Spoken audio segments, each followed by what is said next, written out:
What's up, guys? Welcome back to Deck Tech for Decks. I'm your host, Caleb. If you want to support me, you can now follow me on Patreon. Not only is it the best way to support the channel, additionally, you'll get more say in what decks I cover. Special shout out to my high contributing patrons. Newsome, you rock. Now, let's get into today's Deck Tech with the Witch King. And guys, I think this is honestly the best 9 Nazgûl commander because we're going to try to do something very simple.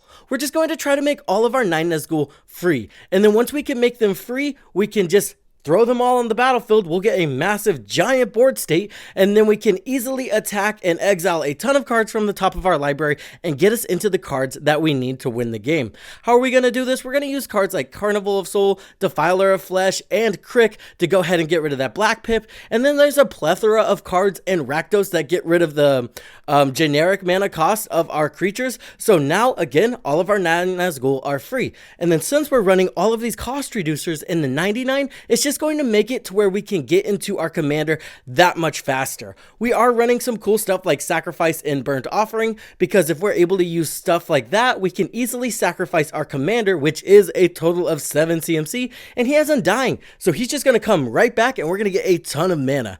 We also have a couple other things to draw a ton of cards like Disciple of Bolas. This is going to make sure we can just sacrifice one of our 2020 Nazgûl to draw 20 more cards if we don't have the things we need to get there. Additionally, we do have Ruthless Technomancer to do the same thing. So this deck just generates a ton of card advantage, a ton of mana, and you're going to be casting free 2020s. So if that sounds like a deck tech you want to get into, let's get into it. Don't forget to stay till the end of the video to see me playtest this deck. That way you get a better look at how this deck is supposed to operate. Now, let's get into the deck tech. Let's kick it off by making our 9 Nazgûl free. Carnival of Souls, Defiler of Flesh, and Crick, Son of Yawgmoth can easily get rid of that black pip, making it to where we can cast them for free, or we have to pay some life, but that's okay. We're in Rakdos, that's kind of expected.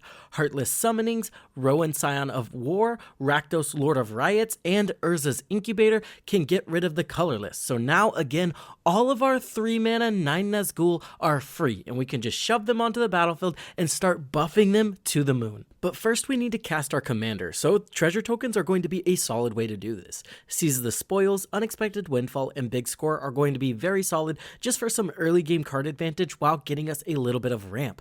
Goldspan Dragon and Zorn are going to make sure we're getting additional value out of our treasure tokens. Professional Facebreaker and Grim Hireling are just going to net us treasure tokens while we hit our opponents in the face. Black Market Connections is pretty cool in this deck. Not only do we get solid card advantage and ramp, additionally we're going to get additional race, since those tokens do have Changeling. Reckless Endeavor is very flexible, especially when we're not committing a whole lot to the board. We can easily somewhat wipe the board while generating a lot of treasure tokens.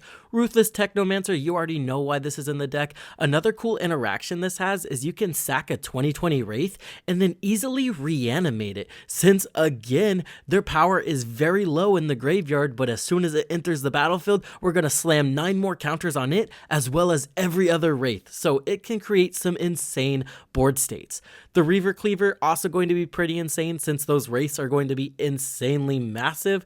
The Titanic, this one's honestly a weird magic card, but it does exactly what we want to do.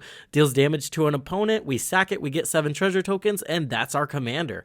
Treasure Map, play it early, you get some top deck manipulation, and then we can easily have a huge explosive turn. When you flip this, the next turn you're going to have 3 treasure tokens, and this will flip into a land, so that'll get you an additional 4 mana, and that can pretty easily get us into our commander. Prosper Tomebound is amazing in this deck, since we are just casting a ton of stuff from exile. Notably, if we have Rowan or Crick, anything that reduces the cost of all of our things, we can start just casting spells for free, and this guy just starts netting us mana. It's pretty insane.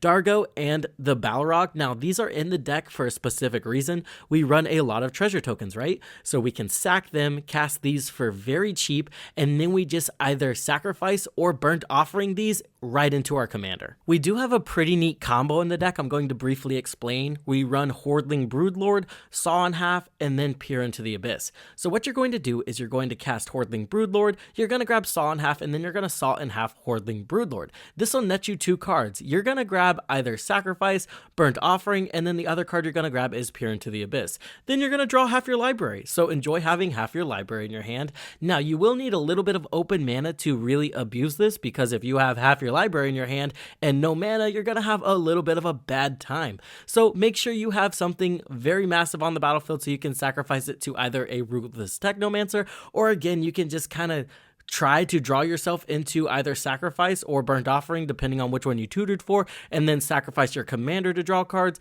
There's a lot of flexible ways to generate a ton of mana in this deck, so you can kind of just go for it and hope for the best. Moving on to the core of the deck, we are obviously running 9 Nazgûl. We have Hex Parasite in the deck. Remember, our commander does have Undying, so just being able to remove that counter and sacrifice him for more value is going to just benefit us.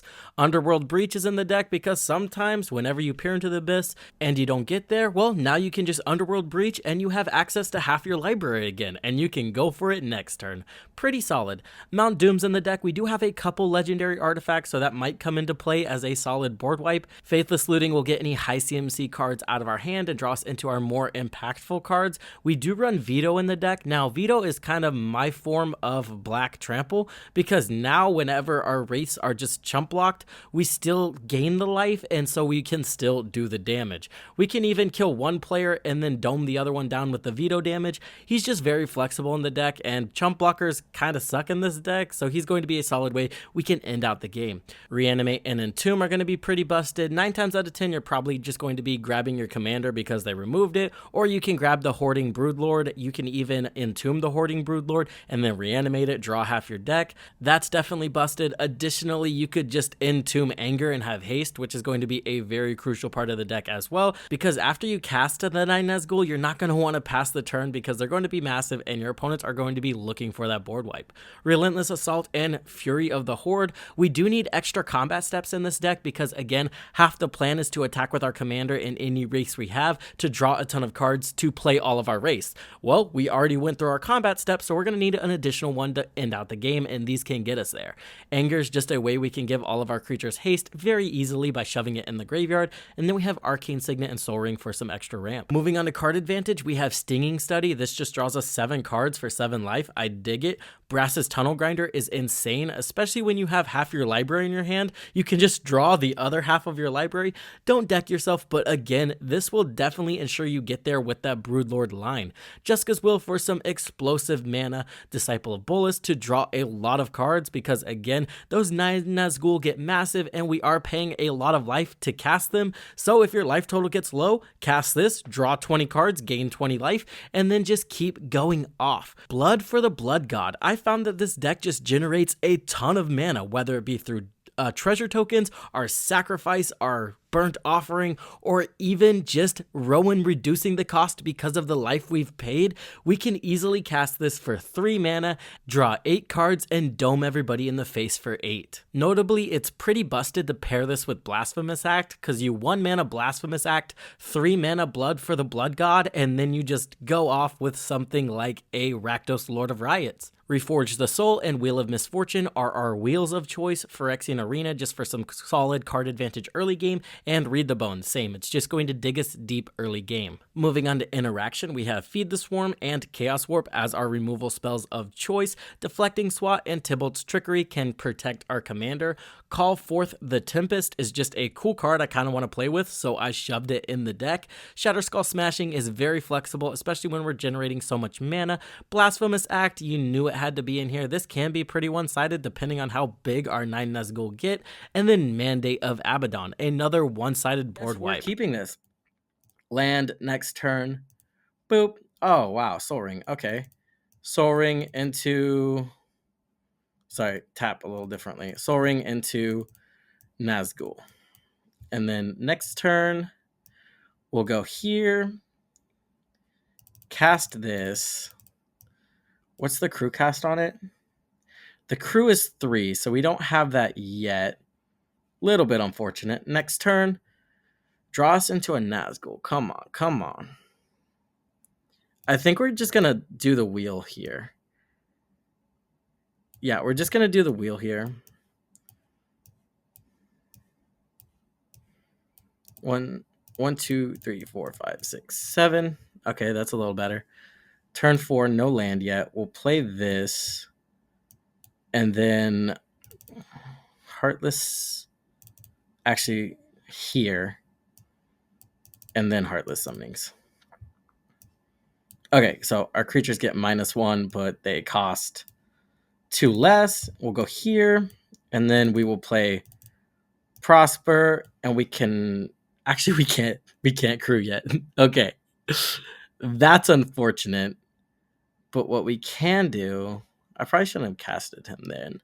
Can we just commander here, actually? So 2 less. 1, 2, 3, 4, 5. Yeah, that's it.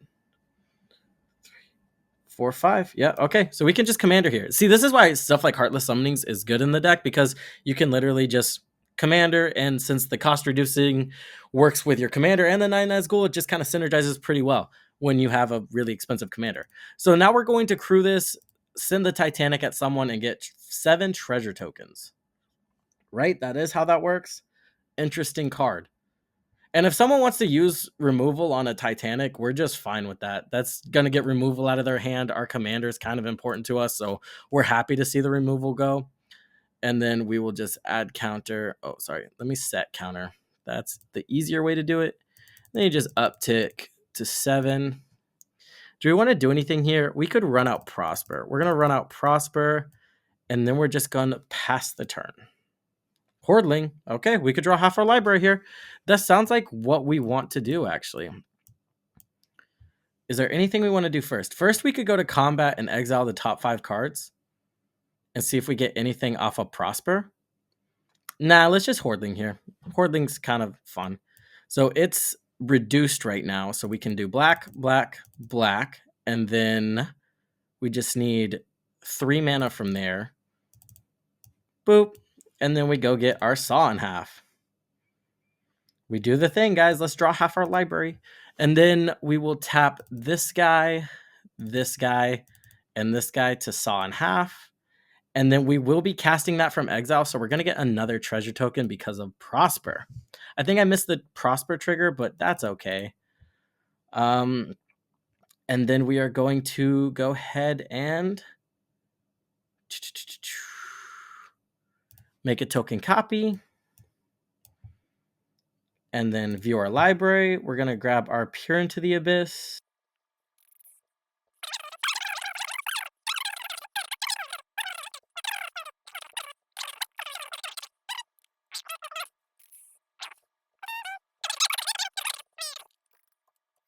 I forgot that we did that earlier.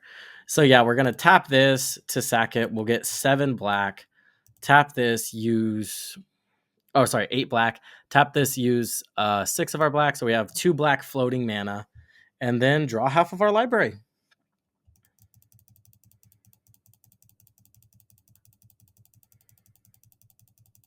This is kind of like a high power combo. So you might want to tell people you're running it, or only play it against higher power decks, because normally Hordling Broodlord, not that casual, but I figured since our commander's already 7 mana and we're trying to, do crazy things like put all 9 Nazgûl on the battlefield, it's all right.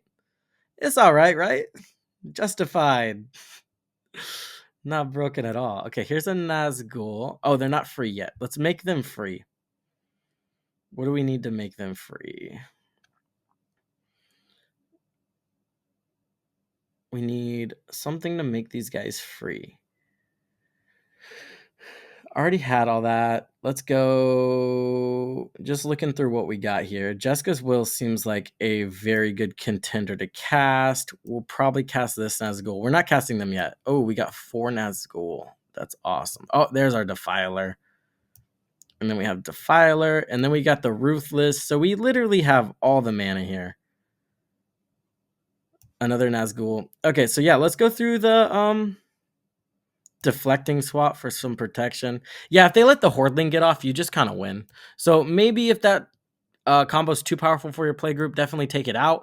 It's going to be on you guys to judge that, but it is Hordling's kind of a busted card. You could also just take out Saw in half, because Saw in half is what makes it busted. So if you take out Saw in half, Hordling becomes a lot more fair. And yeah, it is kind of just busted.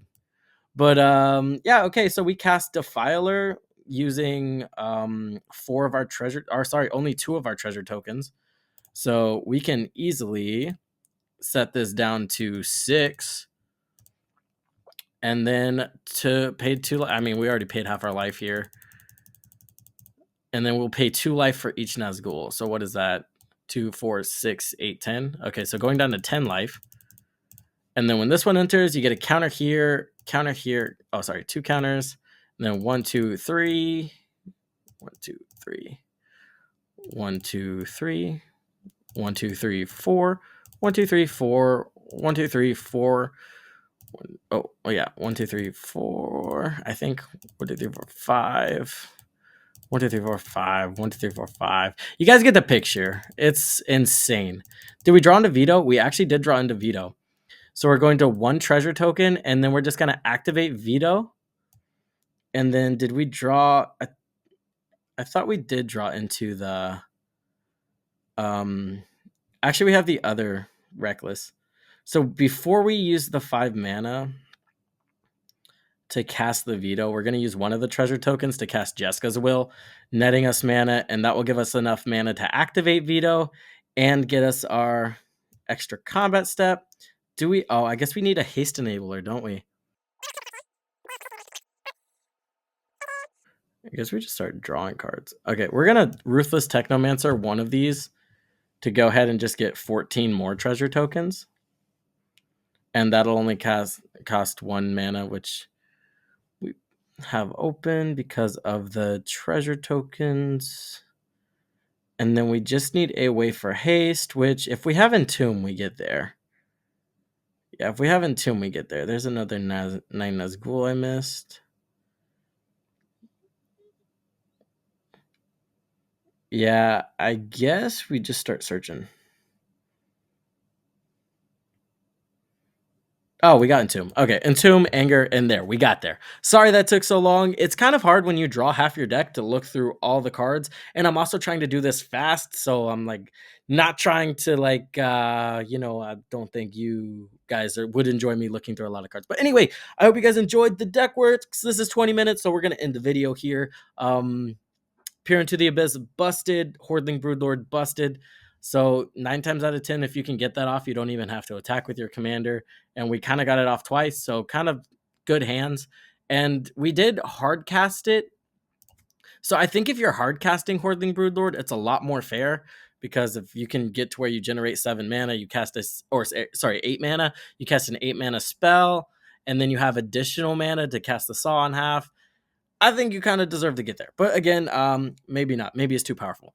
Let's move on to the end of the video. I'd like to thank my patrons, Newsome, Excessum, Chicken Salad. You guys are amazing. Keep the channel going. I also appreciate all my other patrons. If you guys want to become a part of it, we vote weekly on a weekly Patreon voted deck. So if you want to become a part of that, link to the Patreon in the description down below. As always, I hope this helped you in your deck building endeavors, and I will see you in the next one.